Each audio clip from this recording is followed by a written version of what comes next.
Time now for a check of the business news. Our business editor, Kate Moody's here. Hi there, Kate. Hi, Tom. Disney has escalated its long-running battle with the state of Florida. Tell us more. Well, it's filed a lawsuit against the state's governor and presumed presidential candidate, Ron DeSantis, accusing him of violating the company's constitutional rights.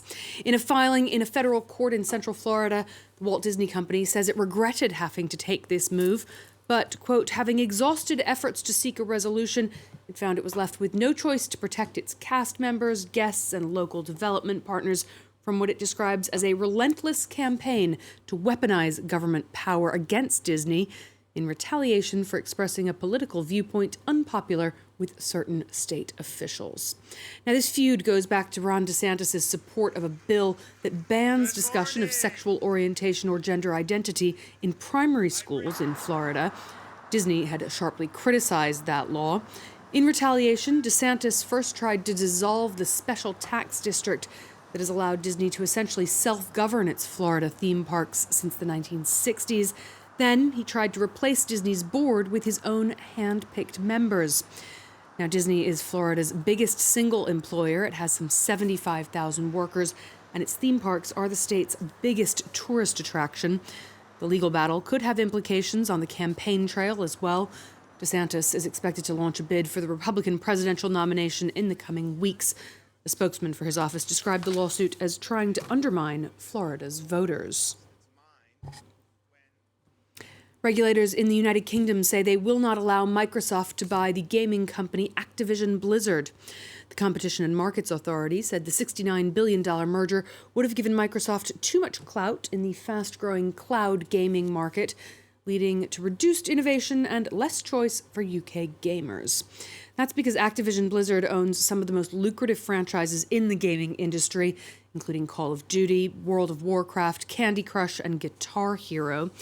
The concern is that Microsoft could restrict access to those and other titles to gamers who use its own Xbox consoles, to the detriment of rivals like Nintendo and Sony PlayStation.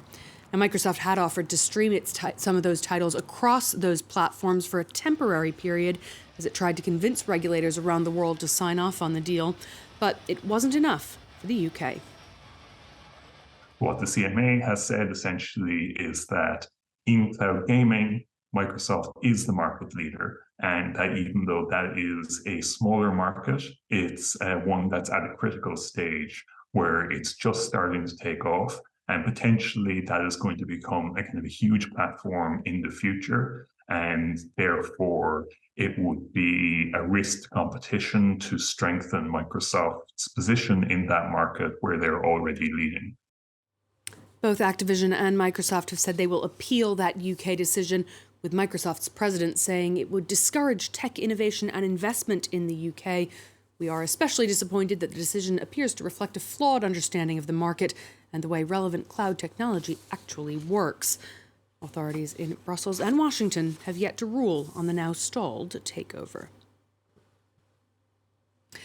Russia's revenue from oil exports dropped by a third in the first 3 months of this year, according to the Kyiv School of Economics. The new data analysis suggested that three-quarters of that drop could be directly linked to Western restrictions on Russian oil. But Moscow has found new customers, in particular India and China, and although its earnings may be suffering, the International Energy Agency said earlier this month that the overall volume of oil exports had bounced back to their highest level since April of 2020. Well, I've been speaking to Ukraine's Deputy Economy Minister about whether Western sanctions on Russia are effective. Well, they obviously are. It is very important to not to stop, and to continue expanding and extending them, because Russians find the loopholes and they find other industries or tricks of how to circumvent sanctions and how to avoid them. And it's also about the value chain controls and the secondary sanctions that need to be more active. There should be more control on sort of like the mediators that are now helping Russians to circumvent the sanctions. So I think that's where we still need to focus on very closely and to make sure that these countries that are to some extent assisting Russia avoid sanctions are also put in the loop of the attention of the Western countries. And you can see the rest of that interview with Alexander Griban on this week's People and Profit. That's airing Thursday at 4:45 p.m. Paris time. The European Union has agreed a deal to set binding targets to decarbonize the aviation sector by forcing airlines to use more sustainable biofuel.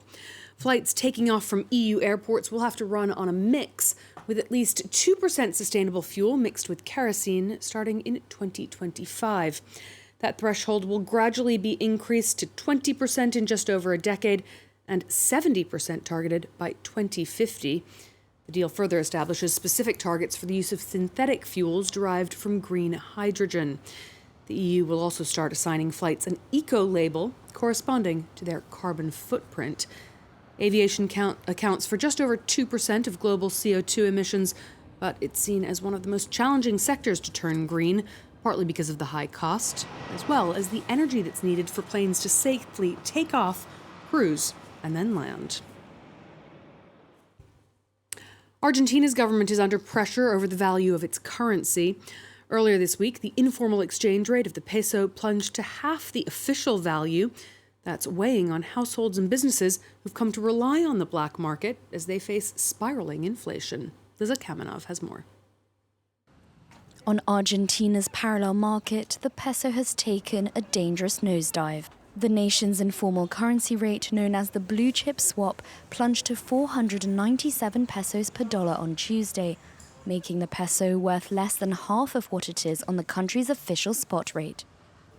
Argentina's president has accused the right-wing opposition of influencing the value slide. First, they spread rumors in the morning. They operate all day long, and when the afternoon is over, they withdraw their profitability in the exchange market, thus hurting the savings of the majority of Argentinians. The official foreign exchange market is under tight controls to battle inflation, sending many locals to the parallel blue market. But recent election uncertainty has caused the value to drop for 10 consecutive days. The 7% plunge this week is the steepest daily drop since 2020, widening the gap between the black and official market rates to 122%. Argentina's government is being pressured by the IMF to devalue the official exchange rate as a solution.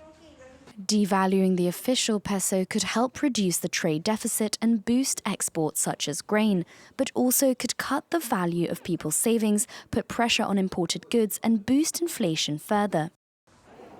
Argentina's economic activity this year is the worst among the G20 countries, with economists saying inflation will surpass 100% by the end of the year. Tom, that's all the business news for now. Okay, thank you very much indeed. Our business editor, Kate Moody. Thank you very much indeed. And I'll be back with more coverage of the world news in 4 minutes.